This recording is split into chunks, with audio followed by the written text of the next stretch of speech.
This is Dropping Hints. I'm Alex. I'm Silas.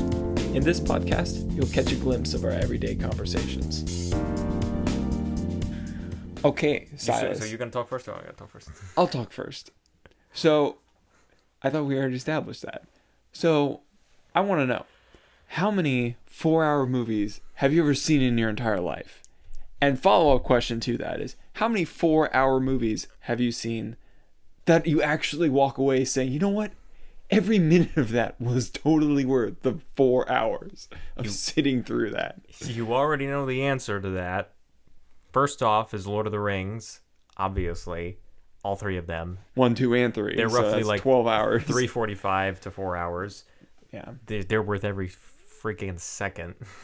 Every And microsecond. every moment of that movie is just worth Every it. plank second of that movie. Every picosecond. That's much larger than a plank second. Several orders of magnitude. So recently, though, I added another one to the list, as did you, I hope, which we'll talk about that. It's Justice League. The Justice League. Not just Justice League that, it came out a couple of years ago. Yeah, you guys, you're thinking of Justice League. Joss. No. Some of you have already tuned out because you're like, I don't care about this at all. But we're going to talk about it. But you're going to keep listening because you know and love us. Yeah, you're here for us, not for our content. Obviously. Whatever that means.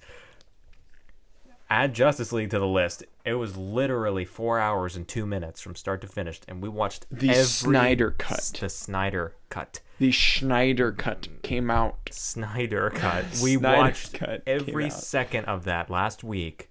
With an intermission. With a brief intermission to go to the bathroom and get some snacks, because Right. we're kind of black holes of snacks. There's a little Easter movie. egg. Yeah, there's an Easter egg. What did you think of it? I said in the beginning, I thought it was worth every second. It Of was worth every penny. It was worth it. It was worth every penny I of subscribed to subscribing. HBO Max for this. Did you cancel that subscription yet? I didn't cancel it yet because they do have like Godzilla movies on there, and I was like, I well, heard I we haven't should seen- watch that movie. Yeah, I saw the original Godzilla, and I was like, that was pretty. I have seen like the original Godzilla clips from like the 50s. from the 50s, and 60s when it got super campy. But I saw the 2014 Godzilla, and I was like, that was cool. And then I saw the King Kong movie in I think 2016 or 17, and I was like, that was pretty cool. And now there's Godzilla versus King Kong, and I was like, that might be worth a watch. We should watch it. Might as well, since I already bought the service and I have it for a month. Might as well. Might as well. But you didn't buy it for that. I didn't buy it you for that. You bought it for Justice League. To be very clear, I bought it for Justice League. But it's even a miracle that we got to that point at all, because I remember seeing Justice League in the theaters a couple years ago. You saw it? Yeah, in the theaters. Yeah, I went to see Wonder Woman. I went to see Justice League in the theaters, and I was like, that's all I cared about. So, but your initial reaction to the Justice League in theaters was okay. Okay, that was a movie. Not really sure. That was a movie that I That watched. was a movie, all right. For context, should I give them the spiel of what happened? Give them the rundown. I gave him like a 30-minute expose on what this is all about earlier. Yeah, give him. But I'll give you like the. Let's go through. I'll give you the quick rundown of what happened. Let's give the context. Okay, so in 2013, a Superman movie comes out. It's called Man of Steel. It's directed by a guy named Zack Snyder. He directed movies like, if you've ever heard of 300, he directed that one. That's the one about the Spartans, you know. So he's a director, and he makes this Superman movie. It's met with like semi-mixed reviews. It's maybe like a solid like 7 out of 10. Like, you know, people tend to kind of like it. Some people love it. Some people hate it. But a lot of people are like, that was good. Wait, so is this a 30-minute version of the recap? Or No, this is going to be the quick version. Okay. Man of Steel comes out. Superman is just Superman, and it's pretty good. Then Batman versus Superman comes out a couple of years later. Directed by Snyder. Directed by the same thing, a direct follow-up to that Superman movie. It's met with very mixed reviews. A lot of people don't really like it. I didn't like it. I don't love it, but there's parts of it that I really like. In principle, I love it. But then, by the time that movie, Batman versus Superman, by the time that movie came out, Justice League was already filming, and already had like its story underway, written and directed. I don't know if it was written, but at least partially written and directed by, again, Zack Snyder. But this is the juicy part. Warner Brothers didn't like Snyder, did they? At this point, because Batman v Superman had received less than stellar reviews, so they were like, yeah, can you please stop making movies the way that you make them? Because we want people to like, really, we want people to like them. They saw the Avengers. Warner Brothers saw what Marvel was doing and was like, why can't we have that? To clarify, superheroes. Why can't we have that? If we say Warner Brothers, that's the movie studio that produces the movies like Batman and Superman and stuff like that. So they're like, oh my gosh, like we don't want this anymore. So long story short, Zack Snyder is gone now. He's gone, and they bring in a new director to do reshoots for the Justice League movie, which has already been mostly shot. But it wasn't just any director. It wasn't just any director. It was Joss Whedon. Gasp! Joss Whedon, the director of the Avengers. I was like, you need to clarify. The director of the Avengers.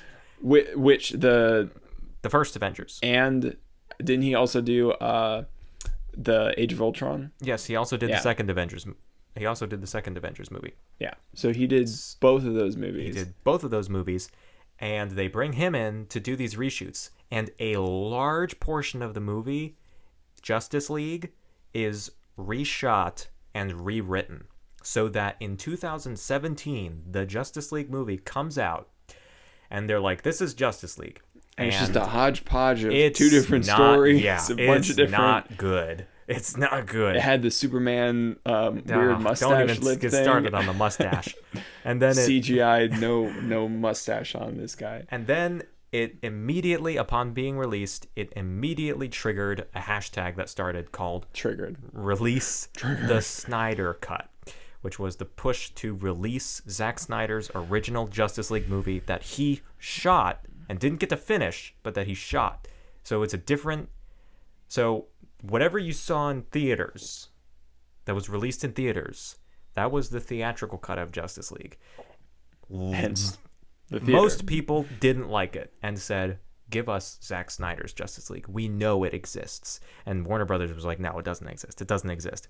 And then 3 years later, here we are. It exists. It's on HBO Max, and we watched it. And it was really good. I feel like just the fact that the 4-hour Justice League movie exists is kind of like the Snyder Cut is kind of like a jab in the face at Warner Brothers as I made this movie and it's really awesome and people love it, like a lot more than what your version made. So boom, there you go. And now everybody's like, there's a new hashtag. Instead of release the Snyder Cut, which was people saying, give us Zack Snyder's version of Justice League, which eventually they got. Mm-hmm. We got our movie, which Communist Cat, Communist Cat theme, which we got. Then there's a new hashtag that has taken hold, which has broken the record for the most tweets of any like pop culture hashtag at 1.5 million tweets, which is restore the Snyderverse. That is to say, continue Zack Snyder's movie vision, because this Justice League movie, it was released on this HBO service, and that was it. The studio has said that they have no plans to continue the story with these characters. They have no plans to continue the story that was set up in this movie and left, unfinished. Well, I mean, there's closure, but you're not like it's clearly there should 4 hours. There's closure. There's closure, but it's clear that there should be a sequel. Yes. And those studios like, no, we're not going to do that. So now there's a whole new hashtag of restore the Snyderverse and give us the next Justice League movie directed by the Zack Snyder guy. The Zack Snyder guy. Look, this is my thesis on it. I don't know if he even wants to do another Justice League movie. He might just be like Pilate and be like, I'm washing my hands of this and stepping back. Appropriate on the Easter weekend. On the Easter weekend. Happy Easter, everybody. He is risen. He's risen indeed. Risen indeed. So I don't even know if he wants to do another one. I don't know. If he does, he could just be like, I hope he gets to. It's too much trauma. But if he doesn't, I'm done. I know. Yeah, he might have just been burned too many times by these studios that just like try and But the tamper tone. with his- So the whole premise of why his movie is good now that he did the whole thing versus why it was bad when he did half of it and the Avengers director did the other half is because if you've seen the Avengers and if you've seen any DC comic movie in the last couple of years, it's entirely different. It's day and night. One of them is like a comedy routine with like jokes and lightheartedness wrapped throughout the whole dialogue, and the other one's like super dark and depressing and serious and somber, and you're just like, there's two polar opposites. Yeah. And so you had Zack Snyder going for that kind of like serious tone, going all out. and then Joss Whedon comes in and he's like, no, we need to make this like an Avengers movie and like put in a lot of jokes and a lot of humor all over the place. And so it's just it's weird. It doesn't Weird. It was yeah. so weird. It didn't really work, needless to say. Two different ideas coming together didn't happen on this one. So But this yeah, it's worth all the 4 hours. this Definitely. was worth all the 4 hours. Add that to your watch list. I'm telling you right now. Maybe you're sitting there and you're like, I've never watched the Justice League. I don't even know who the Justice League is. You don't have to. You don't have to. Going to see this movie? Well, do you? Yeah, you definitely. Well, who doesn't know who Batman is? I Or mean, Superman the way is? it picks up though is like kind of like right in the middle of like. you know, Okay, sure. Well, that part might be that confusing. detail might be a little bit important, Yeah, but the general idea is, I mean, these are the people that everybody knows. Well, I guess I can't say 10 years ago. 20 years ago, nobody knew who, Thor was. Right. I mean, people would have like known like Thor, like Odin's son, whatever, Norse god of mythology or whatever. I have a book on Norse mythology I'm meaning to read. nobody knew who Iron Man was. Nobody knew who Iron Man was. He's like the definition of a B-list character. Yeah. Or Hawkeye. Like, what the heck is Hawkeye. Hawkeye? Like, all these people knew who the Hulk was for sure. Yeah. People knew who Spider-Man was for yeah. sure. Spider-Man is like the number one seller of like merchandise and toys and stuff like that. Spider-Man is top. Yeah. But you know who's right behind Spider-Man? Batman and Superman. Batman and I heard somebody say this once, and it's true. 20 years ago, you show a picture of Iron Man to somebody in like somewhere where like comics are not mainstream culture, where comics are not mainstream culture. If you show a picture of Iron Man to somebody, they're going to be like, I don't know who that is. You show a picture of Superman to somebody, they're going to be like, yeah, like, even if they don't say Superman, they're going to be like, that's a superhero. Like, he is very clearly the definition, the archetype of superheroes. Yeah. Batman following close after. Superman was introduced in I want to say 30, I can't remember if it was 37. I know Batman was released in 1939. I'm pretty sure. Okay. Batman was introduced in 1939. Superman was released, maybe it was in the 20s that Superman was introduced. I don't remember. It was under the title called Action Comics. We're not talking about this. So If you want the history of the comics, Come to back me and next just, week. just ask me and be like, hey, when was this? And I'll be like, I got you.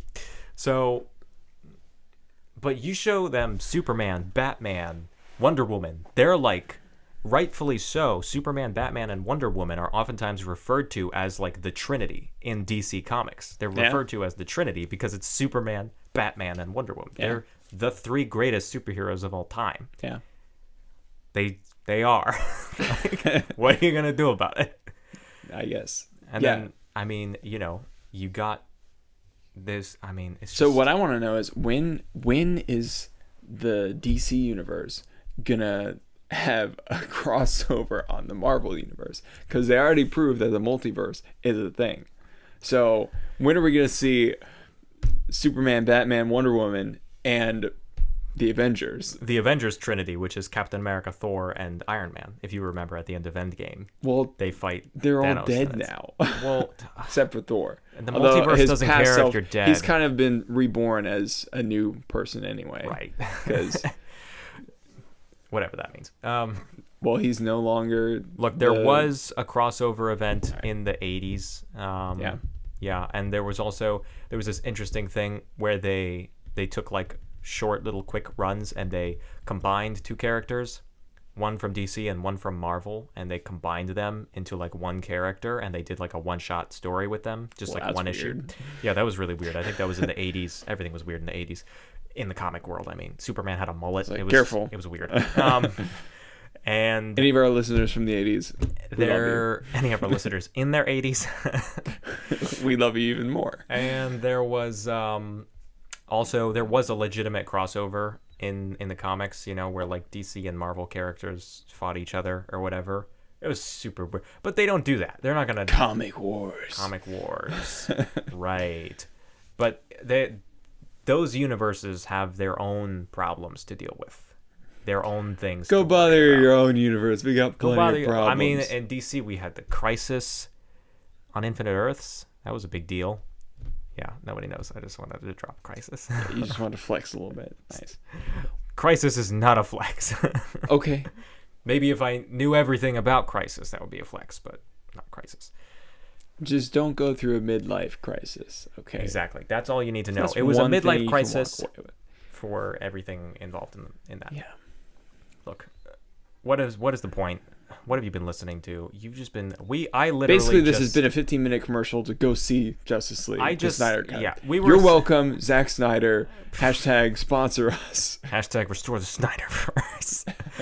We were talking like, I don't know, an hour ago or something. We were like, what do you want to, what are some things that we should talk about? And I was just like, wait a second. I was like, let's just talk about Justice League, because we saw it and it was incredible and it's just oozing out of us. Yes.